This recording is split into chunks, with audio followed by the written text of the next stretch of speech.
Hello, everybody. Welcome back. We are the Hometown Horrors Podcast, and you are listening to PEEKABOOS. PEEKABOOS. PEEKABOOS, the segment where we go see a fresh new horror movie in theaters. We come home, and then we tell you our thoughts and opinions about it fresh. And we hit the mic. We hit the mic hard. Juliana, thank you for coming back. Oh, always a pleasure to come back. It has been a while. It has. Honestly, I think it's been about a year, and I should let the kids know what's going on with mommy and daddy. When I left you in October last year, I thought it would only be a couple months of break and then we'd come back fresh in 2025. But almost everything in my life has changed since then, and it's been difficult to fit in time for the show, which isn't to say that we don't love you very much. But it's just going to take a little bit longer for us to get back on our feet. Rest assured that this isn't something I ever see ending, and they will have to kill me before this is over. Anyway, so we just got back from Shelby Oaks, which I had no idea was happening until about a week ago, but October can be like that. You can get hit with horror movies that you didn't necessarily see coming. We only have how many more calendar days until spooky season's over? Next Friday, I think, is Halloween. So 7 days. 7 days. The Ring. The Ring. So, executive produced by Mike Flanagan. Shout out my boy Mike The Flanny. GOAT, one of horror's modern goats. I really only know him by his shows. Haunting on Hill House, Bly Manor, Midnight Mass, which is S-class horror. So good. And also Fall the House of Usher, which I was the kind of kid that wrote every essay from middle school to college on Edgar Allan Poe. So I have original Edgar Allan Poe books. I'm an Edgar Allan hoe. one of the... As am I. So seeing Edgar Allan Poe's works all adapted into one streamlined, beautifully told series and narrative was incredible. I think that's probably the favorite for me. Yeah, and shout out my boy Mark Hamill. That was a star-studded cast. It was. Mark Hamill was lit. Chick with the silver hair. Oh, God. So that is Mike Flanagan's wife. She's the love interest in Midnight Mass. She's one of the sisters in Haunting of Hill House. And she might also be the perfect woman. Yeah. It gives hope to a weird little horror nerd like me. Oh, yeah. Yeah. Oh, yeah. So hot. So I had no idea this movie was coming. I'm ashamed to say I don't really recognize any of the cast except for the GOAT himself. My probably favorite actor of all time, motherfucking Keith David. Put some respect on his name. Oof. Welcome to hell. Keith David's accolades could fill a never-ending book. Even his voice acting.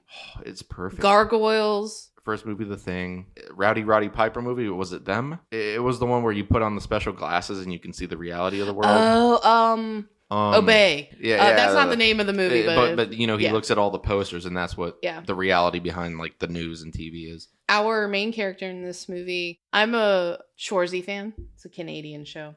Anyway, the female lead, she's Shoresy's love interest. I say that to say she plays the love interest in this TV show that I know, and it's a comedy-based show. I think this was a beautiful pivot for her and really showed her range. Showing her horror chops, because there were so many scenes that were like 30 seconds of her emoting and slowly getting afraid. And it was remarkable. She rocked it. So the movie starts, we open with found footage. A group of ghost hunters that go missing get to achieve the highest honor a ghost hunter can have, which is to be killed by something supernatural. Joking. I don't want anyone to be hurt. Although it is the highest honor a ghost hunter can have. And the story is about the family, the sister of the primary ghost hunter, 12 years later talking about her sister, how much she misses her, everything about her that might have led up to this circumstance, all the weird little dreams she had that were clearly prophetic. And then as this in-house interview is happening, a man comes to the front door. Everybody kind of turns to look at it, and he says, "She finally let me go." And then he blows his brains out, and in his hand is a recording of the ghost hunting video, but it's from the second camera. Yeah. Essentially the missing piece of the puzzle. And that is simply the intro. Yeah, and then it rolled. It rolled credits, and you're like, fuck! That was a lot to pack in. And I think this is only executive produced by Mike Flanagan. I don't know if he had a touch in the writing or directing. Oh, you could tell there were some fingerprints. There were touches. And not only did he blow his brains, you got to see it twice. This man popped the lock and from two angles, baby. Two angles. Front and the back. Front and the back. I'll say right off the bat, it's a hot dish. It's a fresh, hot dish from some of the best minds in horror. Don't fall into the trap of thinking, this is going to be the scariest thing you've ever seen. It's a good story. There are some really solid scares, and it's a fun ride. And I honestly didn't see where it was going, so there's a little bit of surprise in it for you. I was on the edge of my seat pretty much the entire time, grabbing on I felt so bad for the chick sitting next to me because she was being so quiet. And every time something happened, I was like, fuck!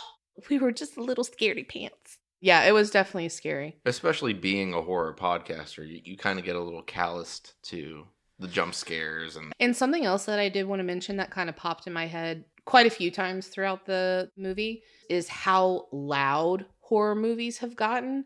And I actually felt like this movie that it got more quiet. So, correct me on this if I'm wrong, but I don't think it had a soundtrack. No. The first part of the movie, the introduction, is shot in kind of a Blair Witch docuseries style. Found footage, yeah. And after the credits kind of roll, it switches to actual, like, real, fidelity camera. But it's still angles of a documentary. So it feels like you're kind of a voyeur watching the movie, but it's not under the conceit of it being recorded by another party. You are the person kind of watching the private scenes that these people are having. And I really enjoyed that. Because you're not sitting there like, why is the camera rolling on these people? Who's holding it up the whole time? Getting whiplash. Yeah. It keeps the tone that you're watching something that you probably shouldn't be seeing. Then it kind of just let everything roll. I had a lot of fun. It was a good movie. I feel like I'm so easy to please sometimes, but 10 out of 10. Yeah? Easily. When was the last time you were drugged into a horror movie in theater? Was it Smile 2? Yeah. So, yeah. We got to keep doing this. We're going to have to callous you up a little bit, too. The story was really fulfilling and fun. I didn't take it too seriously. I didn't have tremendous expectations for it, but I left feeling like, yeah, it was a well-cooked meal. Movie ticket purchase, well worth it. And I think you can watch it in theaters or at home, but I am partial to the theater experience of watching something as a community. And you also get to hear the sounds and see the visuals in the way that they were intended, which is to be a little larger than life, whereas watching it on your TV screen at home, you can tune out, you can look at your phone, you can talk to people. Your attention's divided. Not only that, but if you're the kind of person that enjoys people watching and doesn't get too annoyed, you can be entertained by people like me who get really fucking scared in the theater. So I remember that your big caveat was nothing child related. Like I mentioned it in Terrifier 3. Like you are the friend that since you've had a daughter, you can't watch horror happening to children or even put in the context of like motherhood. Yeah, thanks, Danny. Sorry. Just for my folks there at home, if you are like me and you have anything like that, any prerequisites going into horror movies where you can't do anything involving kids or dogs or certain triggers, there is a wonderful website called doesthedogdie.com. And you can run any title of a movie and it will give you all the lists of triggers and it'll give you a rundown of the movie. Guess who should have? But it wasn't too bad, and we'll get into that with our spoilers. We were towing the line with my trigger. What do you say we move on into spoilers? All right. 3, 2, 1. Peekaboo. Here we are. Back in spoiler territory. Back again. It's been about a year. It's hard to believe. It has been. Did we do Smile 2? In the month of October, I believe. In the month of October last year, yeah. Yeah, I was really trying to go hard last October because I knew I was going to take a little bit of hiatus. There's nothing wrong with that. Admittedly, I did need a break. There was a lot going on in my life then, a lot going on now, but I'm about to reach a clearing where Spooky Show will hopefully come back. Thank you to the people that were like, dude, you're still doing the show, right? It's like, yeah. Don't worry about that. It's going to take a little bit of time, but we'll be back at it. The lights just kind of went out. So what the fuck just happened? This is a smart home, so... Oh... Sometimes the Alexa will cut everything out. I don't know if that's what really happened. The TV's paused on Petey Pablo Freak a Leak. It's okay. As long as Petey's here, we're good. So now we're in spoiler territory. The movie is primarily about this sister that's trying to find out what happened to her younger sister that was in this ghost hunting group. The younger sister, Riley, clearly had visions from an early age that would come to pass later in her life. And the thing I love about modern horror is it likes to dig into tropes that you rarely see now. I don't think I've seen an Incubus movie in a very long time. I don't or think ever. So. But an incubus, for any viewer that might not know, is kind of the male counterpart of the succubus. Supposed to be kind of a seductive being. They've also been known to like sit on your chest as like a sleep paralysis demon. I'm actually not too familiar with the lore outside of those small facts. So an incubus is a male demon believed to have sexual intercourse with sleeping women. Yo, her name's Riley. The main character of the last Peekaboo that we did was Riley. Oh. Well, as I told you earlier today, as I was driving to work, I got fucking gas station pizza and an energy drink. And as I was turning off to get to my work, somebody stopped short in front of me and spilled the energy drink all over my feet, which was probably a blessing because I started having heart palpitations at work when I got in. So I would have probably had a heart attack earlier today had not that happened. So God has a plan, folks, or Satan. So correct me if I'm wrong. They live in a small town that is adjacent to the other smaller ghost town, Shelby Oaks. The titular town. That Riley and her 3 friends, paranormal paranoids, have gone missing in this town when they did a ghost hunting trip. And the 3 other members are confirmed dead. Riley is missing. Are real dead. Dead as fuck. They are real dead, fam. And they'll show you why.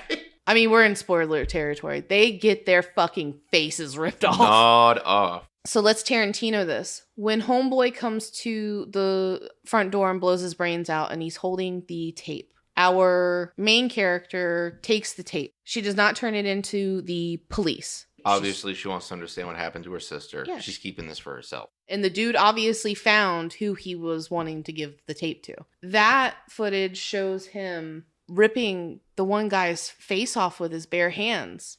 It's almost an open and shut case. You have the killer, the person who done it. The real question is why. And as the movie explains, it's because he's under the control of this incubus that's inhabiting his body. Mia retraces her sister's steps. She goes to the haunted asylum that they did in like a previous ghost hunting video. The presence of an incubus is something that affects not only people, but the environment. There's like a mold spreading, a pestilence that is very subtle. You'll see like lack of commerce, people move away from it. And it was once a thriving little town. There were 2 main points of commerce in this town. The amusement park and the huge asylum prison. So you have these 2 points in this town that were keeping the town alive. Mia and Riley's mom used to bring them to the amusement park. They have like their initials carved into some of the trees there. Mia uncovers the timeline. She goes to the library and she starts doing all of this research to find out what happened to Shelby Oaks. And it lines up with the timeline of... Yeah, it seems like things go in like a 13-year pattern. Yeah, and we're on year 12 of Riley disappearing. So we're coming up on year 13. So a major point of contention between Mia and her husband right before Riley went missing is that they were trying for a baby. And they unfortunately just could not conceive. And then after Riley disappeared, that kind of killed the romantic vibe. And they've just been kind of on maintenance mode since then. I could totally see immersing myself in a 12-year battle, like trying to find out what happened to my sister if anything ever happened to her. Which is why I had to apologize to you specifically, because this preys on probably every fear that... Yeah. And then we threw in a baby. Fuck! So Mia goes on the scavenger hunt for what happened to her younger sister. And she ends up in the prison where the killer, something Miles... Mike Jones... She ends up in his cell in the abandoned prison. Shouts to Keith David, who was the warden. The jail scene is probably my favorite in the movie. Mia goes to the prison cell where the killer spent, I need to rewatch, but spent like a significant amount of time, and it's clear that there was something in there with him. The cell is rotted in places. There's embedded footprints in the ground where like he would look out his window each day to the Ferris wheel that was in the abandoned music park in Shelby Oaks. A place where Mia would end up finding a clue. There's a corner of the room that's completely rotted away. It's like that's where the fucking incubus was standing. There's a line earlier in the movie where Riley and her crew are doing a ghost hunt in that very prison. And the moment she walks by that cell, the air goes cold. Suddenly she's breathing like visibly. The air temperature drops around her specifically. And the thing I love about this scene is that they set up all the individual pieces and they all just coalesce into something in front of you. Mm-hmm. Mia's breath starts frosting, and then in the background you can see a figure standing in the corner. But like in Haunting of Hill House, it doesn't call attention to the ghost. You as the viewer know that it's there. The music doesn't change. You're just holding on to this hot potato waiting for something to happen. And it's just so beautifully done because they cut maybe 2 or 3 times to different things in the room to call your attention away from it. You're just like, the fuck it, it's there! Ah! He's right there! So she can tell that there's something in the cell with her, and she crawls back into the upper hall of the prison. And the cell's just covered in black. Mm-hmm. And there's just these beautiful reverse shot of the darkness of the cell and just these heavy thudding footsteps coming towards Mia through the darkness. Just watching her reaction turn to horror. And it's so fucking good. Other than the footsteps, it's bone-chilling quiet. So she's up against a rickety, rusty banister. And she's trying to get her flashlight goes dead. And she's trying to smack it to get it working again. I know it was probably only like maybe a solid minute or 2. But all of the changes that go across her face, it feels like an eternity, but not in a bad way. You're bought in. You're like fucking horrifying. So even that kind of ends in a subversion. Instead of seeing the monster walk out of the cell, there's like a dog next to her that snarls, and she's like, ah, and runs away. She and then as books it, fam. As she's booking it, you see the arm come out of the cell and like strangle the dog or like grab it by the scruff. Calls the hellhound back. Mia's survival skills leave something to be desired. Because right after that, she goes to the Ferris wheel, the next clue in the sequence, and then that leads her to a house in the middle of the wilderness where she finds a dusty old lady that invites her in. Spoiler alert. No one's your friend in a horror movie like this. You know, the moment Mia gets in the door, she's like, hey, you want some saltines, dog? You hungry? Goated maneuver, by the way. For some reason, it tickled me when she's like, cracker? What'd you just call me? So the movie was immaculately paced. Mm-hmm. I didn't realize the moment that Mia got into this house that we were essentially hitting the climax. So Mia has nothing to fucking lose at this point. She just wants to find her sister. This woman is living in this destitute shack in the middle of the abandoned amusement park and, you know, shows her a picture of Riley. Have you seen this girl? And that's when shit kind of gets fucking real. Just from the answers the old lady is giving Mia, she can tell that, like, we're hitting a real plot point here. Mm-hmm. So she's like, you know what? I think I do want some crackers. So inspecting the room, she sees that this old lady is actually the mother of the movie's killer. And flipping through a photo album, ooh, this part was chilling. She finds that the killer abducted Riley, and for 12 years, they've unsuccessfully conceived monster babies with this John Wayne Gacy-ass weird motherfucker for this incubus to inhabit. Quick rundown. Dude who blew his brains out is same dude that killed the other 3 investigators, held Riley captive with his mother, think Psycho, Norman Bates style. Failed like 15 times. Yeah, and have blood on the nightgown, the mattress with the photos are hard. Shackles. Yeah, the photos are hard. So when Mia had showed her the picture of Riley, was like deflected and like, I don't know. Now I've not seen a girl around here. Blah, blah, blah, blah, blah. And now Mia is looking through this photo album while the lady is distracted. And she's like, fuck this. Lady's lying to me. She's got my sister. She sends a text to her husband like, find your iPhone, me right now, send police. No questions. Like, now your survival skills kick in. These scenes go pretty quickly. The old lady comes back to the room. Mia's like, you have my sister. Where is she? The old lady pulls up the carpet, opens the trap door in the middle of the living room floor, and just points to like this decrepit, nightmarish cement cellar. Shout out to Evil Dead. And she's like, you're afraid right now. Don't be. It's a gift. And you're like, what the fuck does that mean? Old lady leads Mia down to the basement. Riley is kept in a cage. And obviously not in the best state. She's mentally fractured, doesn't really understand what's going on around her, shivering in a corner. Mia lets her out. Her and Riley start to run for the stairs. And it's clear that the incubus is inhabiting the older lady now. Or at least controlling her. Influencing her actions. She's acting under the influence of it. Riley and Mia end up running upstairs to try and escape They make it into an attic room, and surprise, surprise, the lady is already up there, and she's got the cooing of a newborn baby. The successful attempt. So unhappy. And this is where I'm like, hey, I'm so fucking sorry. Like, I know this is exactly your caveat for not coming on the show, but... Danny just leans over. 3 Jack and Cokes deep. I'm so sorry. If you love Barry Manilow, you're going to love the Insane Clown Posse. So let's speed run the finale. The grandmother at this point of the baby is doing an incantation, slits her wrist over the baby, performing a ritual to bring this demon incubus child, all the good fortune it's going to need. Riley and Mia are kind of looking on in horror. Riley passes out. She gets slammed to the floor by like a psychic power, and then she's useless.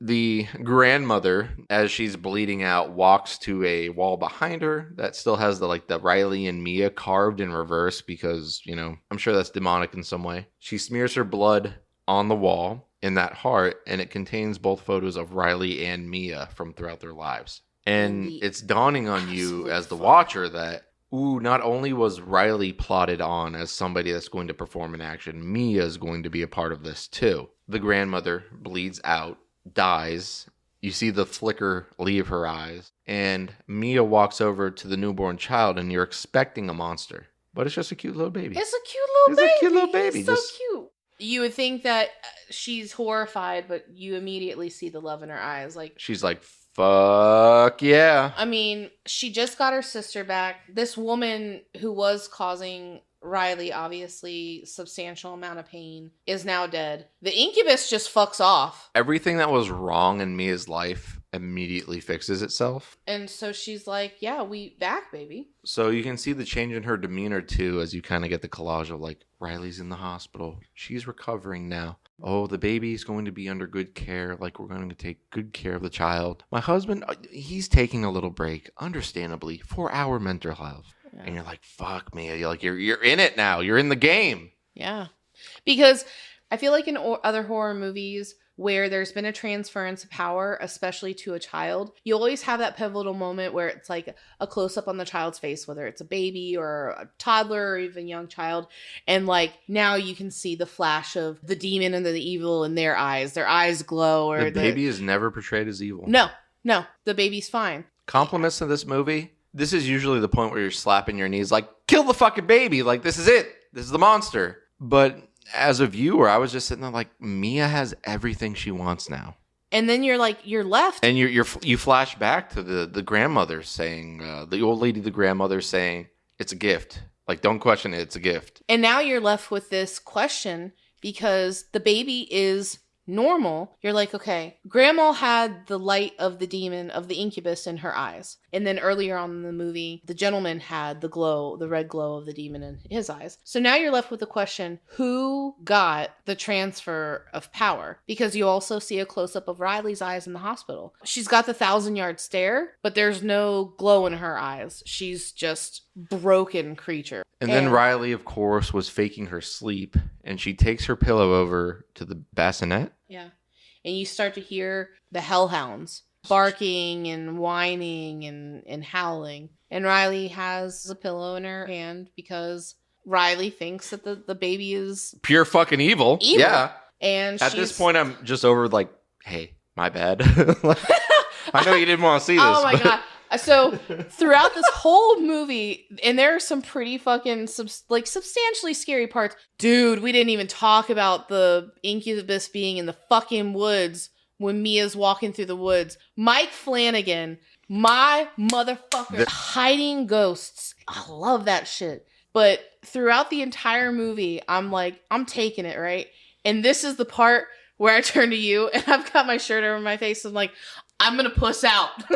I don't want to see this shit. And shouts to the actual director. But Mia quickly comes down the hall. She obviously hears the hellhounds. She hears a little bit of a scuffle with her sister getting out of bed. She sees Riley standing over the bassinet with a pillow, and you put one and one together quickly. It's two. She's like, don't hurt the baby. You're not a murderer. You're my sister. I know you. You're back after 12 years of agony. Like, don't hurt the baby. And she's like, dog! It's evil! I burnt this shit. So there's a scuffle because Mia wants to save the baby and Riley doesn't. And so the scuffle turns into Mia inadvertently tossing her sister out a second-story window. Cracks a bunch of shit. And then the dogs outside the house eat her. Yeah, the hellhounds hath descended upon her body and just rip her to fucking shreds. And then with a couple of brilliantly placed flashbacks, you realize this isn't a story about Riley having premonitions and then getting scouted and abducted. It's a story about Mia being groomed to be the mother of this thing and not being able to refuse. And then the last part of the movie is a close-up on Mia, and you see the glow come into her eyes. The incubus putting his hand on her shoulder. Daddy's home, baby. And then the movie ends. And it did a great job. A lot of fun. I liked it. That's so good. Osgood Perkins had a really good preview for a movie during this too. Keeper fucks. Keeper looks like it's gonna fuck real hard. Keeper's gonna fuck hard. We gotta do that one next. Great. This is gonna be a really good drive home. Yeah, it's gonna be spooky. Anyway, thank you very much for coming back on the show, Julie. We'll have to do it again. We will do it again. Thank you, folks, for your continued patronage. I value your time, attention, and I will give you that good very soon. Bye-bye. Bye-bye. Blood for the blood god.